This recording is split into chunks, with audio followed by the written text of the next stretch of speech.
everybody, Nick here with Starfall Sabers, but more specifically, I want to say hi to Jake from JKM Guitars. He makes beautiful handmade guitars, and I had been following him for a while, and I reached out and asked if he would ever be interested in a trade.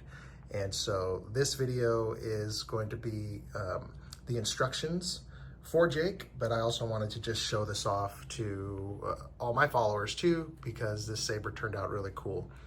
Now, again, Jake makes handmade guitars, acoustic guitars.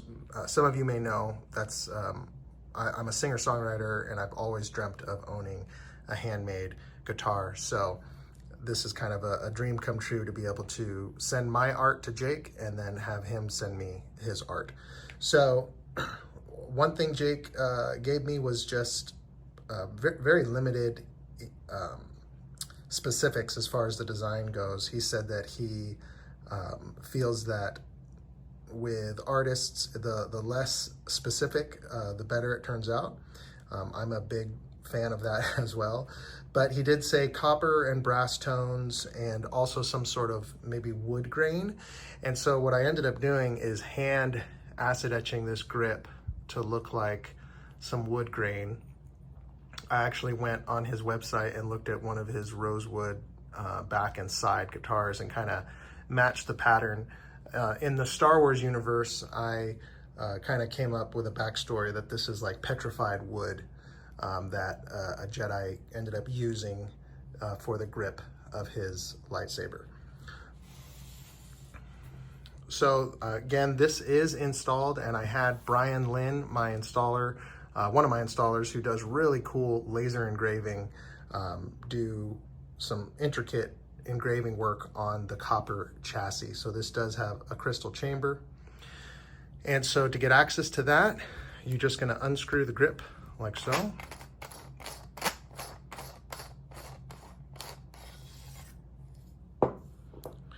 And so this is a copper sleeve that I had machined and left blank on this side of it. I also did the crystal chamber here with some vents on the back side as well.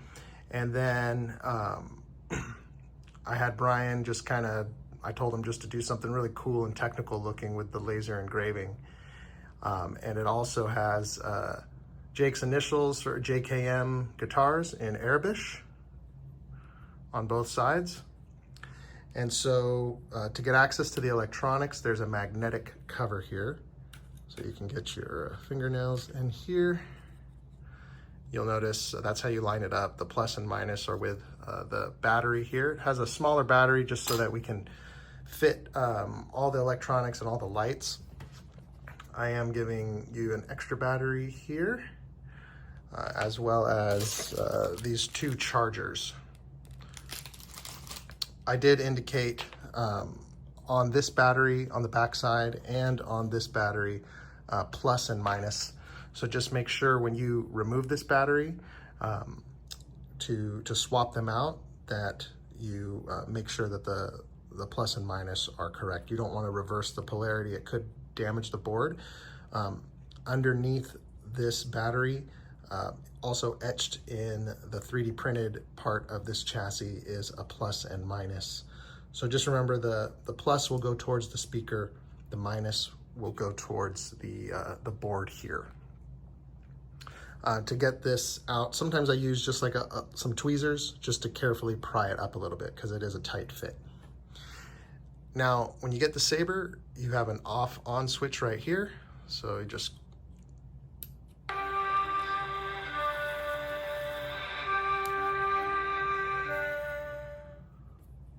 and you can place this back on here. And you can see all this cool animation work that Bryan did. It looks really nice. And so this is your power button. So if the crystal is, and this greebly is facing you left, you tap for power.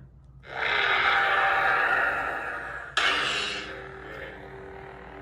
have a blade plug here. I'm gonna put a blade in it here in a minute and show you. But you have all the sounds. Tap the button on the right for like blaster block sounds. And if you hold it down, you'll see it animates the crystal.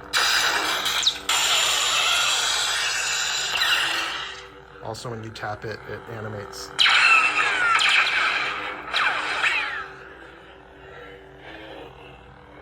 And you can tap the power to power down.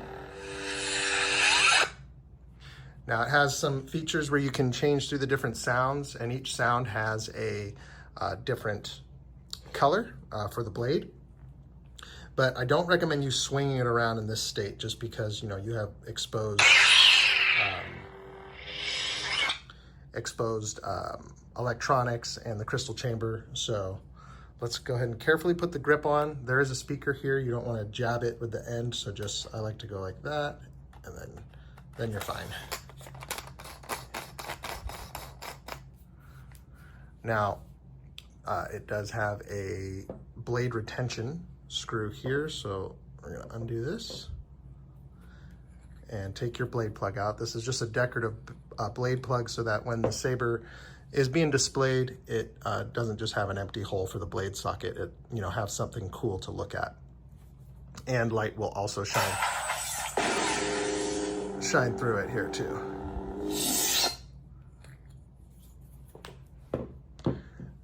You have a 7/8 diameter, a 32-inch long NeoPixel blade. This is a dust cap, so when you're storing the blade, you can put this little cap on here just to make sure dust doesn't get on this connector here. This connector seats down on these pins here. So just carefully insert the blade, and you're gonna push it down until you feel contact made, and then you can just apply a little bit of pressure, like so, as you tighten the blade down. That's to make sure that the connections are solid. And then you can power on.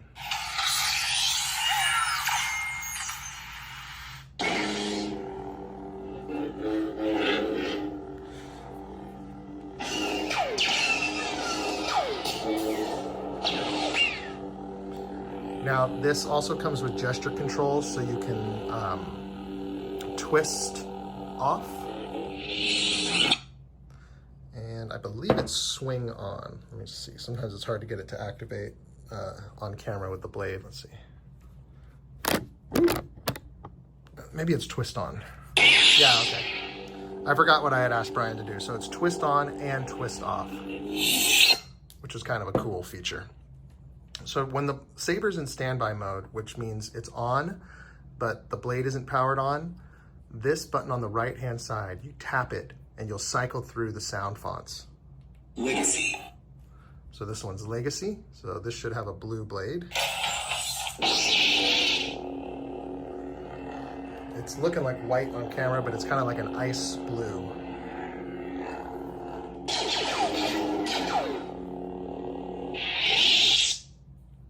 So we'll cycle through. Battery level. It's the battery level indicator. If you put, so the battery's kind of low here. I'm going to charge this before sending it out. When it's full, it'll extend down the blade. One thing to keep in mind with these batteries, the NeoPixel blade drains them pretty quickly. So like for continuous use, they maybe last like 10 to 15 minutes. So that's why I gave you this extra battery, so you can always have them on charge. And if you wanted to order more, I'll get you the specs for this, and you can have a bunch of them charged if you're gonna bring it out and use it extensively. But for just mild to moderate use, and if it's gonna sit on a display stand, then you don't have to worry about it too much. So going through the presets. Starfall. This is the Starfall sound font. Red blade here. So again, you can either tap the power or twist. Celestial. Another ice blue type color. Infinium.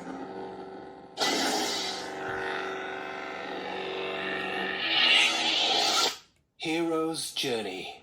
I'll show you this one. Reconcile. Reconcile. It's a yellow blade, which I think fits this pretty cool.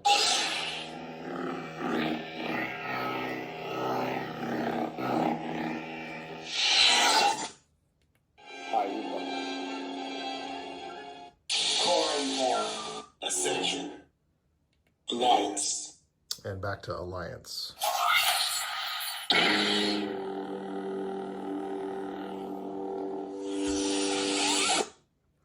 And so whatever color the blade is, you're gonna match the crystal. I'll give you an example as we cycle through here. Legacy. There's the blue. Battery level. Starfall. Red. Celestial. Ice blue. Infinium. Purple. Hero's Journey.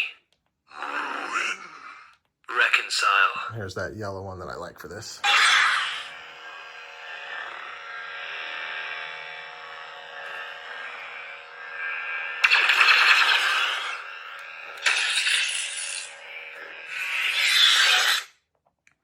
Now, when you're done using the saber, you can go ahead and take off this plate and then shut that off. Otherwise, you'll be draining the battery. So again, I'm going to charge these batteries for you before I pack this up. But that's the basic operation of your new saber. So I hope you like it. I think it turned out pretty awesome. I'm going to take some glamour pictures of it right now and then post it to my Instagram. And Jake, I just want to thank you again for doing this trade with me. This was really cool. This stand was made by one of my other installers. He also does 3D work too, and he made this stand. This was a personal stand of mine, but I actually, once I placed it on here, I thought it looked really nice with this saber. These are just kind of loosely held in here, so you could always just put a dab of glue on the bottom to make sure that these stay in nice and tight, and same with the stand slot right here. You could put just a dab of glue to make sure that stays in there. So again, Jake, thank you so much. Reach out to me personally if you have any questions on the saber or the operation of that. And thank you again, and may the force be with you.